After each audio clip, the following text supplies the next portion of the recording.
Hi there, this is the response to Gary on the Gloom, Boom, Doom channel, something like that, since your Do Not God channel's down.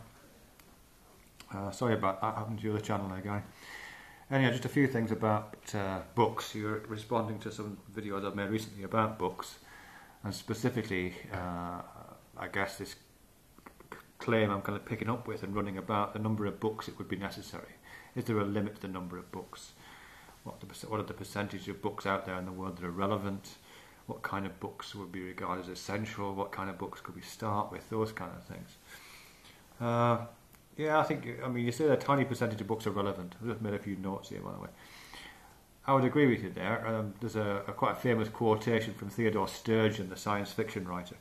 He was at some cocktail party or something, and someone said to him, you know, wasn't he embarrassed to be published in these pulp fiction magazines that he was being published in at the time, things like Amazing Stories in the 1950s. He said, they said to him, you know, aren't you ashamed of being in these magazines with all this crap? And he is supposed to have said, but 95% of everything is crap. And that really stuck with me, and that's pretty much how I regard life, to be honest. That if you just expect 95% of everything to be crap and just accept that's the percentage, then you're very, very disappointed. But I would.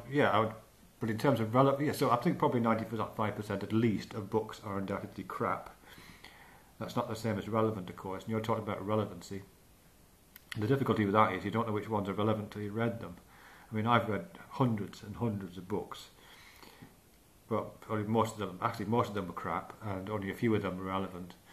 But even having read them, actually, I'm not quite sure which ones were relevant. You know what I mean? I'd have to. I don't know. Yeah. Alright, what have you said? Life is simple. Yeah, life is simple. You said the themes underlying this sort of life thing is simple. You know, the idea that we can create simple books. I really like the idea of this. That's what I was trying to get at in the last part of the video that's on, you know, how many books are necessary, which got a bit cut off because I ran out of memory on my camera. You know, is it, you know, how simple can you get information, or rather,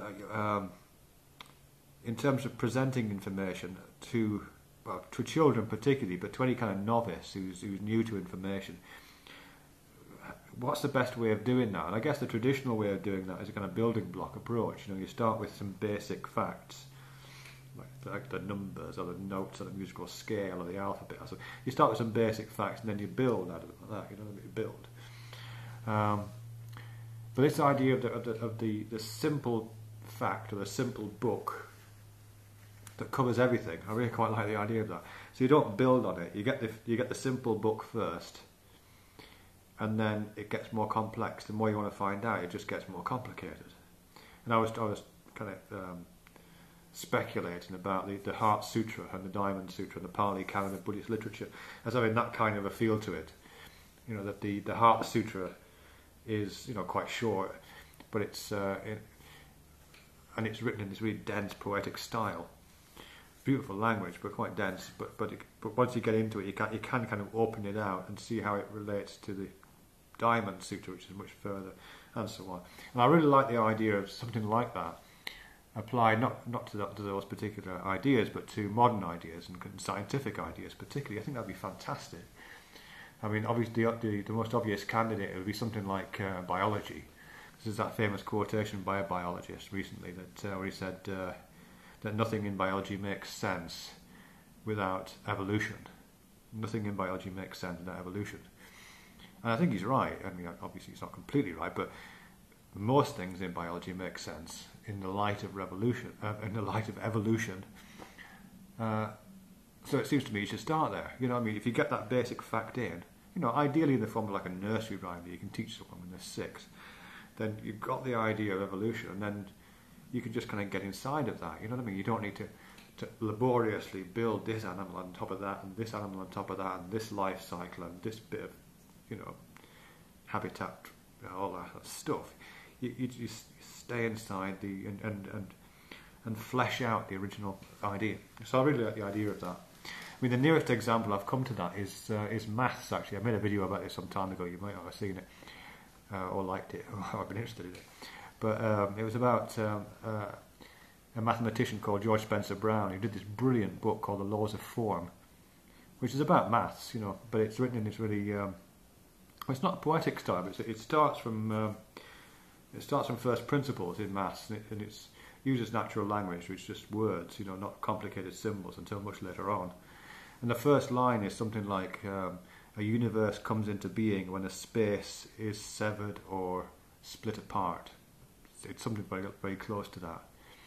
Which is this brilliant idea, he starts from that. A universe comes into being when a space is severed or split apart. And he builds, or complexifies that until it turns into a whole system of mathematics.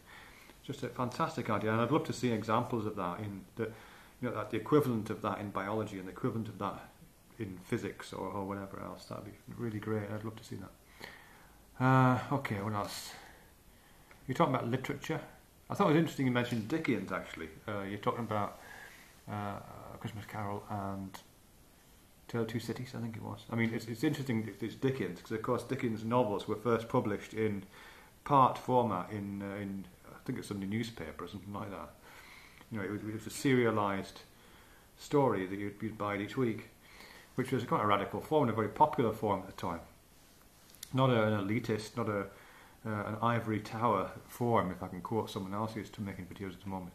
It was absolutely of the people, that kind of form, and designed to be consumed by a mass market and used by a mass market, and to have certain kinds of political effect. He was quite activist in his writings of Dickens.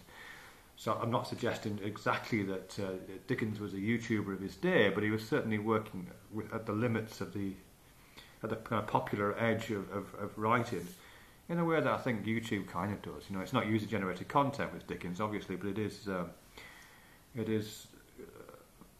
close to the people in its creation. And you mentioned Moby Dick, of course, which is great. What else? I've got something about psychology, but it doesn't make any sense. Yeah. Towards the end of this video, though, Gary, you do. I have a bit of a problem with the end of it, because ideally, if I was going to write these stories, maybe for children or for novices or for people who were just interested in a subject they didn't know anything about, and I was going to write some really simple story or a poem or some really short piece of writing that got them into it, but gave them the big picture really quick, I would try to not inflect it. You know what I mean? I wouldn't. So if I was doing Life on Earth, let's say it was humanly possible to encapsulate the entirety of life on Earth in 20 paragraphs. If I was going to make that effort, I would try not to inflect it either as a curse, which is kind of how you do, the bullshit is bullshit thing that you do at the end of the video. I would try not to lay that on it, or to lay the kind of gift quality of it, which other people talk about. I would try to allow whoever's reading it to make those kind of choices, really. I think we probably differ on that, because you're very convinced about the bullshit nature of life in general, and I'm only 95% convinced. So I would leave the door open on that one, I think. Yeah, I think that's all I've got to say, really. I was going to say something about Moby Dick, but I can't remember what it was now. Only that it's a Christian allegory. The great white whale is the central figure in the Christian story, apparently. So it's quite interesting you're picking up on that one. Anyway, that'll do for now. Thanks very much, Gary. Good to see you back.